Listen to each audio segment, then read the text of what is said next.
అగ్రరాజ్యం అని విర్రవీగుతున్న ట్రంప్ కు నిద్రలేని రాత్రులను పరిచయం చేస్తున్నారు మన ప్రైమ్ మినిస్టర్ మోదీ. మన దేశ ప్రధాని దెబ్బకు అమెరికా అబ్బా అంటోంది. ఒక్క దెబ్బకు రెండు పిట్టల మాదిరిగా మాస్టర్ స్ట్రోక్ ఇచ్చారు మోదీ. టారిఫ్ల పేరుతో ఇబ్బంది పెట్టేందుకు యత్నించిన అగ్రరాజ్యానికి షాక్ ఇచ్చారు. చైనాతో భారత్ మైత్రి సంబంధాలు మెరుగుపడటంతో అమెరికాకు మింగుడు పడటం లేదు. డ్రాగన్ భారత్ మైత్రితో ఏం చేయాలో ట్రంప్ కు అర్థం కాక జుట్టు పీక్కుంటున్నాడట.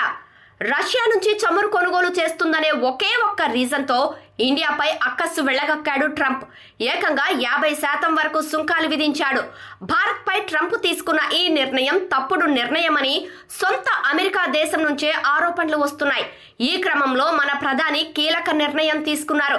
ఆయన దౌత్యపరంగా అద్భుత విజయం సాధించారు.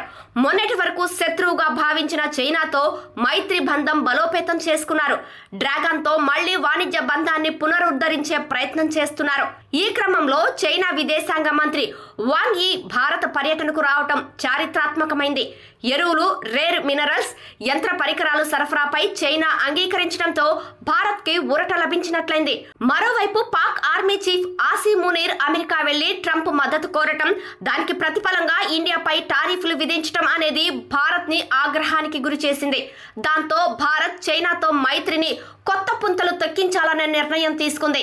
గతేడాది కజాన్ లో అధ్యక్షుడు షీ జిన్పింగ్ తో భేటీ తర్వాత భారత్ చైనా సంబంధాలు క్రమంగా మెరుగుపడుతున్నాయి. రెండు దేశాల మధ్య సుస్థిరమైన నిర్మాణాత్మక సంబంధాలు ప్రాంతీయంగా మాత్రమే కాకుండా ప్రపంచ శాంతి సంపదలకు కూడా దోహదం చేస్తాయని ప్రధాని మోదీ తెలిపారు. డ్రాగన్ కంట్రీతో మోదీ వ్యూహాత్మక బంధం అనేది ట్రంప్ కు కౌంటర్ ఇచ్చినట్టేనని పలువురు నిపుణులు భావిస్తున్నారు.